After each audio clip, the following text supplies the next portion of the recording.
All right, I want to talk about something positive for a change. So, what's my favorite kind of historic European architecture? That's a very difficult question. I think almost every European country has its own type of beautiful architecture. I would have to say Venetian architecture is particularly beautiful, although it's a bit biased because Venice is beautiful largely because of its watery setting, but I think even in and of itself, Venetian architecture is glorious. It has this very romantic and noble essence to it. I also like, I guess you'd call it Bavarian architecture, like some of the more half-timbered buildings and stuff like that, like the kind of architecture you'd find in small towns like Rothenburg or Schwabisch Hall, or also in Alsace on the French side, like Strasbourg or Colmar.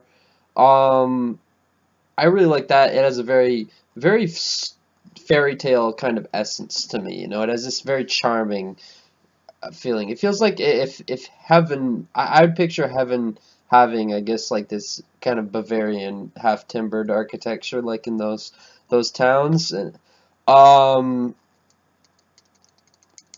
let's see what else. I do love also I guess you call it Baroque architecture of the type you would see in a city like Prague, for instance. Uh, I guess also some of the Polish architecture could be called Baroque, like you'd see it in a city like Gdansk or Wrocław. Like I guess the kind of architecture where you have the buildings that often are quite colorful, and you have the top of the building where it has, I don't know how to describe it. Like the Dutch buildings have this too, and the Belgian buildings where at the top there's a really fancy design where it's kind of like um, it's triangular shape, but it's very like circular. All the little ornate details. Anyone who's seen this kind of architecture would know what I'm talking about. I don't know the name for that specific style. Um, like Gdansk in the main square, all the buildings have that. Well, most of them do. Or Amsterdam, a lot of the buildings, the top of buildings are shaped that way. Or in Belgium, in a city like Ghent, would have a lot of buildings like that. Um, you know it when you see it, you know? I mean, I don't know how to describe it, but that type of architecture, it's very beautiful with the tops of the buildings looking like that. I guess that's definitely, I would say, a Baroque style. Um, yeah. There's a lot of really beautiful places across Europe, and yeah, it's pretty amazing that all these things exist and that white people built them, and that that's our heritage. It's like we built some impressive places for sure, and I don't know how you could see this kind of stuff and not feel an immense sense of pride. A lot of pride, because it's just astounding, really, that humans can create such things. And obviously, there's other cultures that have also created some very beautiful architecture, like some of their temples in Asia or the pyramids in Mexico. But one thing I've noticed is that other cultures, for some reason, they don't have entire cities and towns that are as well preserved as Europeans do. Usually, like they'll just have like the temple or the one building, like some kind of main building, like a parliament building or a temple that's very beautiful, very well preserved. But they won't have the entire town like that usually. Like a city like Venice, where there's just filled with historic buildings, not just the big buildings, but also the small ones, the humble buildings, like the or in a city like Prague. You just aside from, okay, there are a few places like that outside of the Western world, like China does have some historic towns like that, and Morocco has some. Yemen, actually, randomly enough, has some. There's a few places outside Europe, but generally speaking, I mean,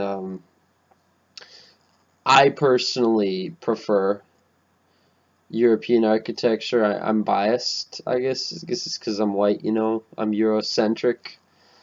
Um, I really think that we've achieved quite a bit. If you go to a city like Rome, Florence, Paris, mm, Bruges, Prague, Stockholm, uh, you know, Krakow, St. Petersburg, Lisbon, Porto, Strasbourg.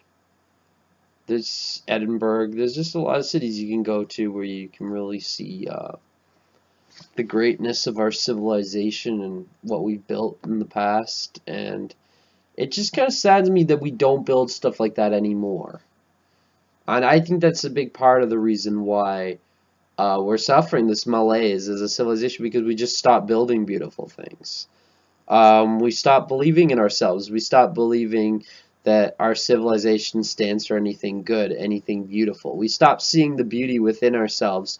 All we see now within ourselves is ugliness, so we look to other cultures, to other people for beauty. But I think, reaching a hand out to other people just because you loathe yourself, what's the saying? Misery loves company, and I think that's a big part of what's behind this whole push to mass immigration, you know? And it's like anything that's derived from such a negative impulse like this self-hatred and inviting other people in to come replace you because you hate yourself so much, it can't be good, really, because it just originates from such a dark place. And I'd like to think that my love for European civilization, despite the fact that I talk so much about the hideousness of culture Marxism, a lot of my love for European civilization originates from not a dark place, but a very bright place, a very beautiful place, and that place is, Europe, and just the great um, beautiful cities and towns we've built, like little towns too, like Český Krumlov in the Czech Republic, or Rothenburg in Germany, or Colmar in France, or Szentendre, I don't know how you pronounce it, in Hungary. Lots of beautiful little places like that. There are places like that too in the Americas, like Quebec City, for instance, or even in the United States, like New Orleans, for instance, there's places that capture that architectural greatness. Hell, even New York City, to some extent, has that appeal to it. Um, that greatness, that embodiment of Western architecture. Um, it's it's something that to me I hold very, very dear, just knowing that we created such beautiful things, such beautiful places, and knowing that it was my people who created it. I know some of these individualists, they would tell me, oh, it's foolish to take pride in something that another person built that you didn't personally build. Well, I may not have personally built that, but I'm still part of the same culture that built that. And you know what? I do more to celebrate that culture and to have a positive attitude about that culture than probably 99% of other whites today. And I mean, I'm not trying to say that I'm some sort of messiah just because I'm red-pilled. I mean, there's a lot of other people out there like me who have this same beliefs. You see them on the alt-right, lots of people who strongly feel that way. But I do wonder, though, how many other people on the alt-right really, some of them, I guess, seem like their entire motivation is born out of hatred. No, no, no, no, no. Let me rephrase. That's like something a leftist would say. That's bullshit. Not that their entire motivation is born out of hatred, but just that like the hatred has too much emphasis. Maybe like obviously there's love on some level. Like I'm sure every racially aware white man, to some extent, does it because they want to preserve the beauty of white women. I mean that is something that's very universal across the pro-white movement. And for racially aware white women, I'm sure they also want to preserve the unique handsomeness of white men. And also, I think there's something very uniquely beautiful about white children, you know. They're just angelic. I mean, yeah, I know you could say children of other races are cute as well, but to me personally, I find white children just have this especially, you know, radiant quality to them. Like their faces, it just reminds me of these faces of cherubs on these frescoes, these paintings on the tops of cathedrals, on the ceilings of cathedrals, where you see all these little angelic little cherub figures. Like when I see these beautiful white children being pushed around in strollers in Toronto, usually by fucking like Filipina maids for some reason. I don't know why. Ugh, I wish white people would stop always hiring these foreigners, especially when they're illegals. Like, oh, but anyway, yeah, I see these beautiful white children, and they just remind me of all these cherubic figures in the paintings on the ceilings of cathedrals in Europe, and it just amazes me how beautiful they are. Like, oh fuck. I mean, call me soft for making this video. I don't give a fuck.